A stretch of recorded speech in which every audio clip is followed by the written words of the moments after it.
দুনিয়ার সব থেকে বড় বুদ্ধিজীবী কেনা? মাশাআল্লাহ, আপনাদের ওয়াজ না শুনাইলেও হবে, আপনারা তো জানি ফেলাইছেন সব। সব থেকে বড় বুদ্ধিজীবীর নাম হলো শয়তান, আর সব থেকে বড় জ্ঞানীর নাম হযরত আদম আলাইহিস সালাম। মানুষের মধ্যে সর্বপ্রথম আল্লাহকে জ্ঞান দান করেছিলেন। সুবহানাল্লাহ। আল্লাহ পাক কোরআনের মধ্যে কোথাও বলেন নাই যে আমি বুদ্ধি দিছি। আল্লাহ পাক বলেছেন ওয়া আল্লামা আদামাল আসমাআ কুল্লাহা, আমি আদমকে সমস্ত জিনিসের জ্ঞান দিয়েছি, নামগুলা শিখাইছি। সুবহানাল্লাহ। ওয়ালাকাদ আতাইনা লুকমানাল হিকমা, আমি লোকমানকে জ্ঞান দান করেছি।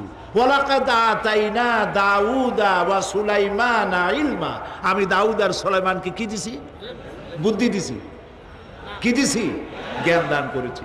ইব্রাহিম আলাইহিস সালাম বলেছেন, হে আমার আব্বা, হে আমার পিতা, আমার কাছে এমন জ্ঞান এসছে যে